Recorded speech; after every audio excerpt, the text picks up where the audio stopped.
اعوذ باللہ من الشیطان الرجیم بسم اللہ الرحمن الرحیم وَأَنَّ عَلَيْهِ النَّشْأَةَ الْأُخْرَى وَأَنَّهُ هُوَ أَغْنَى وَأَقْنَى وَأَنَّهُ هُوَ رَبُّ الشِّعْرَى وَأَنَّهُ أَهْلَكَ عَادًا الْأُولَى وَثَمُودَ فَمَا أَبْقَى وَقَوْمَ نُوحٍ مِّن قَبْلُ إِنَّهُمْ كَانُوا هُمْ أَظْلَمَ وَأَطْغَى وَالْمُؤْتَفِكَةَ أَهْوَى فَغَشَّاهَا مَا غَشَّى فَبِأَيِّ آلَاءِ رَبِّكَ تَتَمَارَى صدق اللہ العظیم۔ اور یہ کہ اللہ ہی کے ذمے ہے دوبارہ اٹھا دینا، اور یہ کہ اسی نے دولت دی، اسی نے خزانہ دیا، لیکن اس کے ایک معنی یہ بھی ہے کہ اسی نے جس کو بھی فقر آتا ہے اسی کی طرف سے آتا ہے۔ اغنا اقنا، اقنا چونکہ یہ باب افعال ہے تو اس میں سلب ماخذ کا ایک مفہوم بھی ہوتا ہے۔ وَأَنَّهُ هُوَ رَبُّ الشِّعْرَى، وہ ستارہ جس کی کہ عام طور پر پرستش کی جاتی تھی، یہ کہ اس کا رب بھی وہی ہے۔ وَأَنَّهُ أَهْلَكَ عَادًا الْأُولَى، اور یہ کہ اسی نے ہلاک کیا تھا پہلے عاد کو۔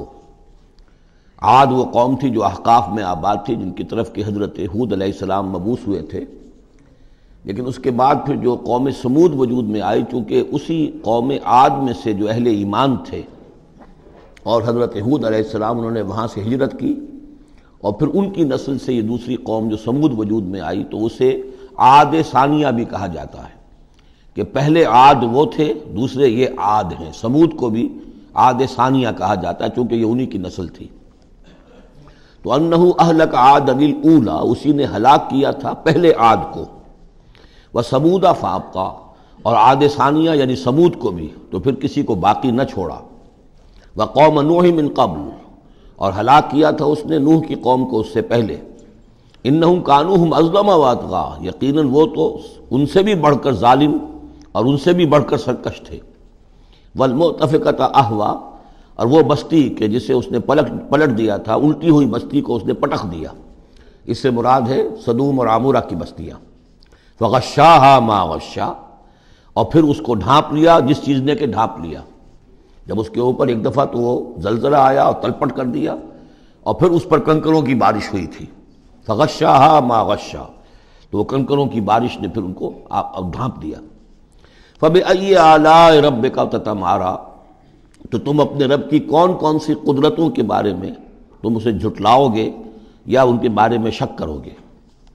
ھذا نذیر من النذر الاولی، ھذا یہ یعنی محمد صلی اللہ علیہ وسلم یہ بھی ایک خبردار کرنے والے ہیں، جیسے کہ اور بہت سے خبردار کرنے والے پہلے آ چکے ہیں۔ من النذر الاولی، پہلے کے، نذیر کی جمع نذر۔ ازفت الازفہ، آ چکی ہے قریب وہ آنے والی۔ لیس لہا من دون اللہ کاشفہ، اور نہیں ہے کوئی اس کو کھول دینے والا اللہ کے سوا۔ اس کے یہ بھی معنی ہے کہ جیسے کشتی کا لنگر کہیں ہو تو لنگر کھول کر، لنگر اٹھا کے پھر کشتی کو روانہ کیا جاتا ہے، تو ایسے ہی وہ قیامت ابھی لنگر انداز ہے، لیکن اس کو روانہ کرنا، اسے چلانا اللہ ہی کا کام ہے جب وہ چاہے گا۔ اور یہ بھی ہے کہ اس کا علم جو ہے کہ کھول کر دکھا دیا جائے کہ وہ کب آئے گی، یہ بھی صرف اللہ کے پاس ہے، اس کے سوا کوئی نہیں ہے کہ جو بتا سکے کب آئے گی۔ افمن ھذا الحدیث تعجبون، تو کیا تم کو اس بات سے تعجب ہو رہا ہے؟ ھذا الحدیث، اس قرآن ہی کے بارے میں کہا جا رہا ہے۔ وَتَضْحَكُونَ وَلَا تَبْكُونَ، اور تم ہنستے ہو اور روتے نہیں ہو۔ وَأَنْتُمْ صَامِدُونَ، اور تم خوش فیلیاں کر رہے ہو، خوش گپیوں میں لگے ہوئے ہو۔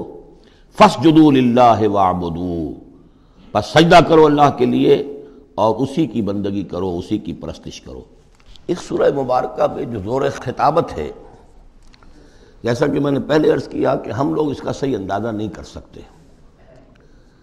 یہ جو عربوں کا ایک ذوق تھا، بڑے بڑے خطیب ان کے ہاں ہوتے تھے۔ خود حضور نے فرمایا ہے کہ ان من الشعر لحکمۃ وان من البیان لسحرا، بہت سے شعر ایسے ہوتے ہیں کہ جو حکمت پر مبنی ہوتے ہیں، حکمت کے خزانے، اور بہت سے بیان، بہت سے خطبے، بہت سی تقاریر ایسی ہوتی ہیں کہ جن میں جادو کا اثر ہوتا ہے۔ تو اس خطبے کے اندر جو خطابت کا جوش ہے، جیسا کہ میں نے عرض کیا، اب ظاہر بات ہے کہ وہ عرب اور خاص طور پر جو کہ پوری فصاحت اور بلاغت سے واقف ہوں وہ سمجھتے ہیں۔ لہذا اس کے بارے میں جو رائے آتی ہے وہ یہ ہے کہ آپ نے جس مجمع میں کھڑے ہو کر یہ سورت سنائی تو پورا کا پورا مجمع جو ہے دب بخود رہا، اور وہ ساکت و صامت ہو کر اس کو سنتے رہے۔ وہ کافر بھی تھے، اہل ایمان بھی تھے، بڑے بڑے دشمن بھی تھے حضور کے، لیکن یہ کہ اس کا ایسا زور تھا، اتنا اثر تھا، اتنی تاثیر تھی کہ دم بخود رہے۔ اور آخر میں جب حضور نے یہ آیت پڑھی تو سب کے سب سجدے میں گر گئے۔